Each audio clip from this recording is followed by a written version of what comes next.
procureur de la République, il est gardien des libertés, il contrôle les lieux de privation de liberté, il est présent partout.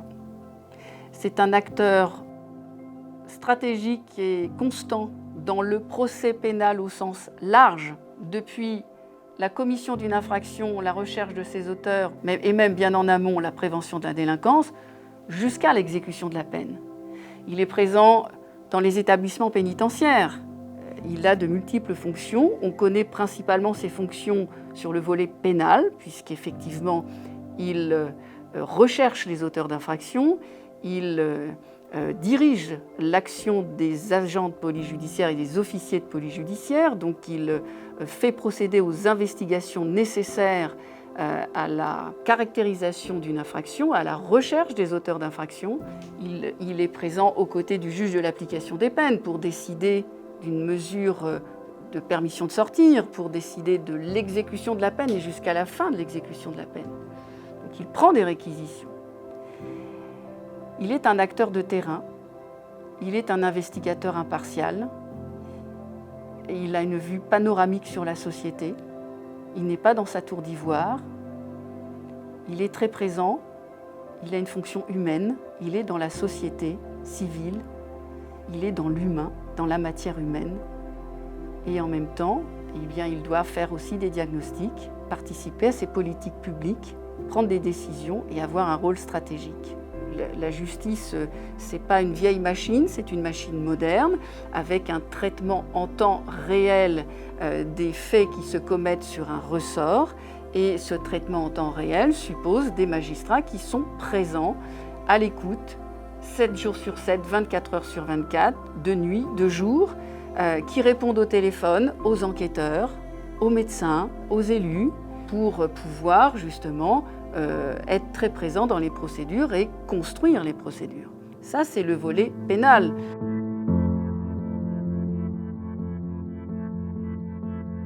Le juge d'instruction intervient dans les affaires les plus graves et c'est lui qui dirige l'enquête pénale, donc avant que le dossier puisse être jugé, des affaires les plus graves et ou les plus compliquées.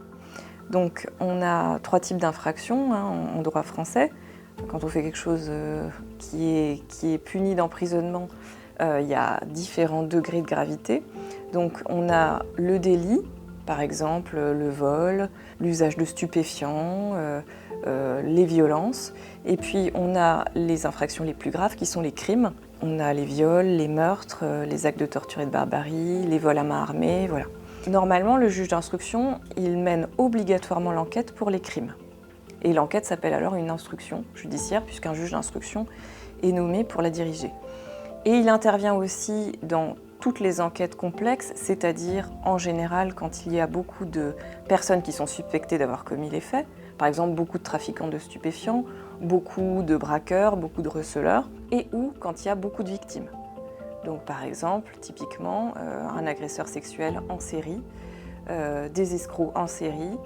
Voilà, il peut intervenir aussi par exemple quand le dossier est assez sensible à un retentissement médiatique ou alors quand le dossier nécessite de la coopération internationale, donc de faire des enquêtes au niveau de l'étranger, par exemple la Belgique, les Pays-Bas ou d'autres pays. Quand on interroge, il y a quelqu'un qui prend en note tout ce qui se dit sur le procès-verbal et c'est le greffier. Donc le greffier d'instruction, il est essentiel pour le juge d'instruction et c'est lui qui met en forme tous les dossiers, qui envoie des expertises quand on les ordonne, etc. Donc c'est le deuxième partenaire, évidemment, c'est le greffier. Troisième partenaire, ce sont les experts judiciaires. Donc par exemple, quelqu'un qui a des troubles psychiatriques, on va demander à ce qu'il soit vu par un expert psychiatre. Donc on fait une ordonnance de commission d'experts, c'est-à-dire qu'on demande sur ordonnance, c'est un acte écrit, à un expert de regarder si cette personne a des troubles mentaux, si elle était responsable de ces actes au moment de l'infraction. On peut faire énormément d'expertise. Par ailleurs, on rencontre aussi les justiciables, donc les mis en examen, les parties civiles, les témoins et leurs avocats évidemment. L'instruction, ça a une particularité, c'est que c'est la seule enquête qui est contradictoire, c'est-à-dire où les gens, les parties au dossier, peuvent demander au juge d'instruction que je suis de faire des actes d'enquête. Donc ils peuvent leur dire, moi j'aimerais que j'ai un témoin, j'ai le nom d'un témoin à vous fournir, j'aimerais bien que vous le fassiez entendre par vos enquêteurs sur commission rogatoire. Moi évidemment je peux refuser, parce qu'il y a parfois des demandes qui sont faites exprès pour perdre du temps, ou pour alourdir la procédure, voilà. Mais c'est vraiment la seule enquête qui est contradictoire. Et à partir du moment où les gens deviennent des parties au dossier, donc deviennent partie civile ou deviennent mis en examen, ils ont accès au dossier. Ils peuvent demander une copie. Donc ils savent ce qu'il y a dedans exactement. Sur la globalité de la chaîne pénale, on va dire, les juges d'instruction ne gèrent les enquêtes que de 5% des dossiers au niveau national. Donc on n'est que sur 5% des enquêtes. Mais ces 5% d'enquêtes, on n'est que 500 juges d'instruction à peu près en France, ces 5% d'enquêtes, elles représentent 30% des détenus. Et moi, je n'en ai pas encore parlé, mais je suis à la GIRS, c'est-à-dire qu'il n'y a que 8 GIRS en France. Ça regroupe les juges d'instruction qui sont chargés de mener l'enquête pour les dossiers les plus complexes, encore les plus complexes, de grande criminalité organisée ou de grande criminalité financière.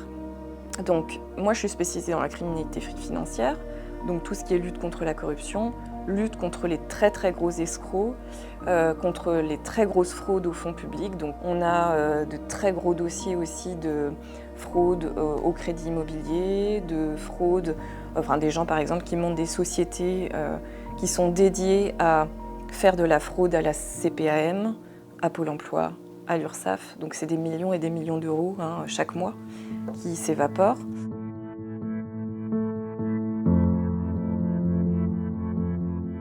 Alors je préside une chambre correctionnelle, c'est-à-dire que je juge les auteurs de délits, les personnes passibles d'une peine d'emprisonnement allant jusqu'à 10 ans. La 7e chambre que je préside est spécialisée dans les abus de confiance, dans les escroqueries.